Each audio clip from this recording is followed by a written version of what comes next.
Hello YouTube, this is Mark with another Mad Movie Mark movie review.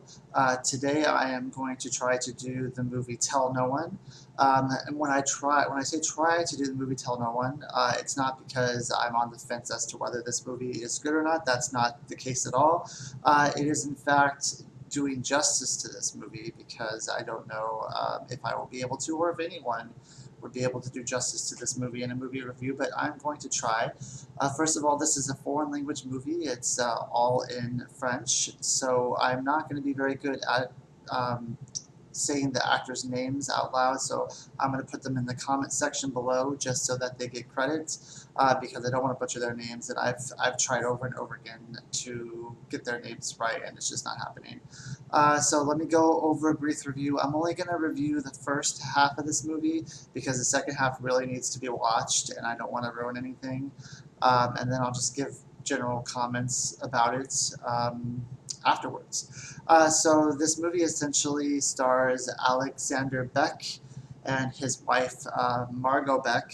So the movie opens up with a very, very beautiful scene. The music in this movie is simply amazing. It's a lot of music is in English. I don't know if that's just in the copy that was brought to America, or but it's fantastic. The music sets every scene perfectly, and this one is no exception. So, in the beginning, you see Margot and Alexander driving to a lake, I believe a lake house that they own, and they frequent every now and then.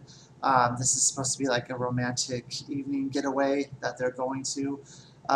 They start skinny dipping, and then you see the next scene. You see Alexander getting out of the water, and he's beaten over the head with a baseball bat.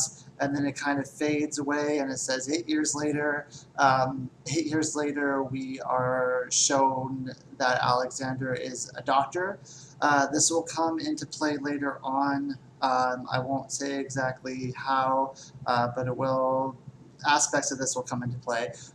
So as a doctor, he's helping a patient, and then he hears kind of a ruckus in the other room of a dad kind of going off on the staff, and he goes in there, and there's a baby or a kid who's having a hard time. The hospital staff thinks that the dad has beaten this child, but that's not the case. The child is just very sick. He knows Alexander Beck, and he only wants to be seen by Alexander Beck, even though Alexander's not, this isn't his field. But he takes the baby anyway, and he basically saves the kid's life. And then after that, we are told that this is kind of the 8-year anniversary of the attack on the lake. It is assumed, it is very much assumed and believed that Margot Beck died during this attack. A body was found that appeared to be her body. 8 years later, he gets this weird email while he's at work that says M plus A, which is Margot plus Alexander, I guess. And he opens it up, and it's a sort of a video footage that you would see at like a store, like a camera footage. But this is outside, and it shows footage of what looks like Margot in the not too distant past, suggesting that maybe she's not dead. He shows this to a friend, and she says, well, it's clearly you can't tell who it is. You're just kind of grabbing at straws because you want her to still be alive. He goes for a regular visit every year of the anniversary. He goes to Margot's parents' house. When he gets there, he starts questioning her dad. Her dad was a cop, and her dad was the cop who was first on scene and kind of identified the body when he got there. He says, what did her body look like? What did she look like? I never asked you these questions before, but this is something I need to know right now. Her dad goes into saying that he didn't really get a good look at the body, but then he starts describing scratches and marks and claws and things on the body.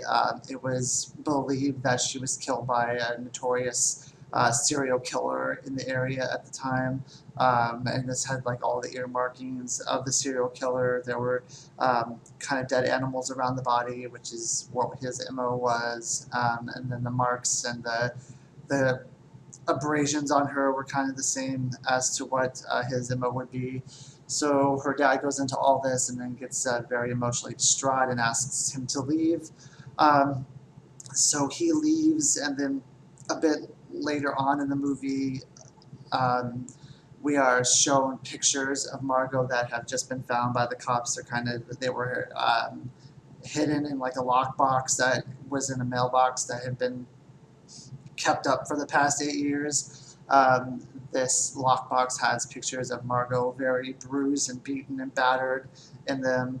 Um, he Alexander is questioned about this, and he said, yeah, she was in a car accident.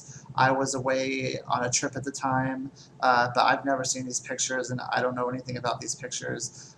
So the cops start, they've always pursued Alexander, and this was always a point of contention for him. He realizes that the husband is always someone who is pursued, or the boyfriend is always someone who is pursued and questioned in these type of things, but he believes that it's gone a bit too far over the years.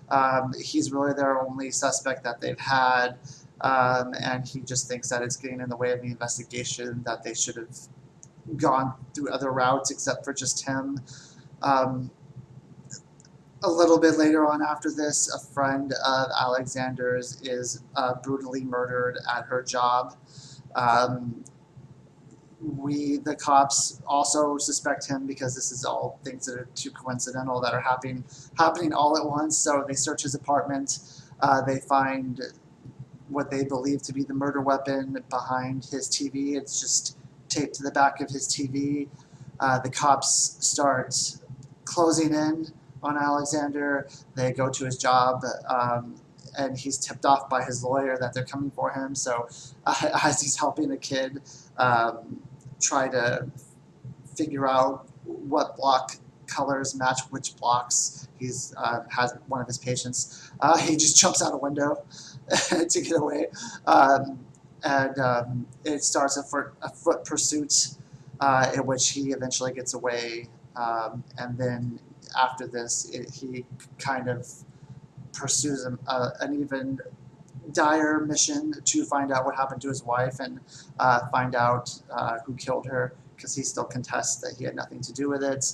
And that's pretty much as far as I'm going to go with this review of at least the summation of the movie, because there's a lot of twists and turns. I've omitted out a lot of characters. Obviously, there's more than just 2 characters in this movie, but I feel like there's a lot of kind of twists and turns involved with these characters. I don't want to introduce someone and explain who they are, and then you're going to try to figure out what role they play later on in the movie. I'd rather the movie just play out completely for you instead of introducing too much to it. I feel just the bare backbones of this movie is good enough, and then give you an idea of what's going on and set things up, and then the rest of it can play out for you, because I think this is a movie that you should watch.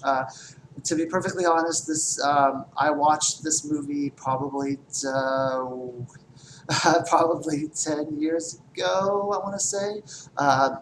Maybe 8 to 10 years ago. At the time, I had probably seen about 25 foreign language films, and theatrical films, not anime. I have seen anime movies before too, but and this was my #1 foreign film of all time when I first saw it. I have probably seen about 60 foreign films, maybe 60 or 70 foreign films now to this day, and this is still my favorite foreign film. It is kind of up there. I would say if it was going to compete with anything on my list of foreign films, it would be City of God and Lahaine. Those are definitely up there as well. But this is just such a remarkable movie. In the beginning, when it's setting up kind of the love story between the two, it made me feel a way that only Eternal Sunshine of the Spotless Mind had made me feel before, which I think is probably the most touching love story at its core that I've ever seen. I keep saying it, but the music in this movie is fantastic. The acting is just phenomenal all around. Every actor in this movie is fantastic, especially the guy who plays Alexander. You can really feel the heartache, the grief, the anger, the tension, the everything he's feeling, everything he's supposed to feel that's written on paper that says you should feel this is what you feel. He really brings out everything. This movie is just phenomenal. Like I said, it definitely makes me think of a little bit. I mean, not the plot wise, because the plot is nothing like Eternal Sunshine of the Spotless Mind, but just the emotions that Eternal Sunshine brought out and the way Eternal Sunshine made me feel. Well, I was just wrecked by the end of the movie. This movie emotionally wrecks me. I've seen it twice, and each time, I'm not afraid to admit it, I cried at the end of this movie. I cried probably halfway through the movie. It just has so much feeling and heart in it. There's a gentleman who helps Alexander out in the beginning, in the middle of the movie. You completely understand why he's doing it. You completely understand his motives, and it's just touching what he does for him and why he's doing it.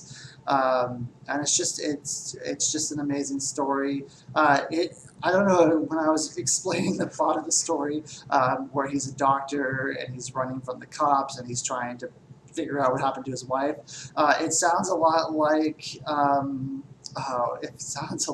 movie The Fugitive, and especially since in this movie also there's a kind of a cop who doesn't believe that Alexander killed his wife, and at the same time he's like trying to piece all the evidence together, but he's also trying to prove kind of that Alexander didn't do it because there's just too many holes, and there's if Alexander did it and all this evidence is so striking, why hasn't there been any charges against him, and why hasn't anything been done about it? So it has a lot of elements of The Fugitive. When he gets away from the cops, the last scene that I talked about, and it's a foot chase and he gets away from the cops, I just wanted him to turn around and shout, "I didn't kill my wife!" And then one of the cops is saying, "I don't care!" But of course it didn't happen because it's not The Fugitive. But to compare this to The Fugitive, I don't think would do this movie justice, because this movie, to me, is a lot better than The Fugitive, though I love Harrison Ford and I love Tommy Lee Jones, and I thought The Fugitive was a really good movie. There's no way it compares in terms of love story, in terms of cinematography, music, acting. This movie just has it's a complete package. This movie is just fantastic. And like I said, it is one of my favorite foreign language films of all time. It's probably one of my favorite films of all time. Next, I'm going to do one movie after this, and that is going to be Stranger Than Fiction, just because I watched it over the weekend with my fiance, with Will Ferrell. And I think after that, I'm going to do my top 10 favorite movies of all time and my top least favorite movies of all time as they stand right now. That's just because as I go through with this reviews, and I maybe watch movies I hadn't seen before, maybe it'll change over time, and I'll have a good starting point as to what I like now and what I'll consider my favorite movies in the future. But this movie would have been in my top 10 of all time, except I just reviewed it, so it's not going to be on the list. And then in that same breath, Oz the Great and Powerful would have been in my bottom 10 of all time, but I already reviewed that too, so we'll have to replace those with something else. But if I were to give this movie out of 10, this is probably easily 9 or 9.5 out of 10 for me. I really have no reason as to why it's not a 10, but 10s for me are just I don't know, 10s for me are probably movies that I've liked my whole life, and I just love them, and I could watch them over and over again. Although I love this movie, I don't think I would watch it like once a week or once every couple days. But I will watch it again in the future just because it's so good. So once again, this movie was called Tell No One. It's a French movie. I will go ahead and link the actors in the comments section, and I think that everyone should watch this movie. It's a suspense / thriller / cop movie / whodunit. and it is fantastic. And I hope I did it some justice. I don't know, but it's very good. And thank you. Have a great day, YouTube. And I'm probably going to back-to-back this with Stranger Than Fiction, so I will do that next. Thank you. Have a good day.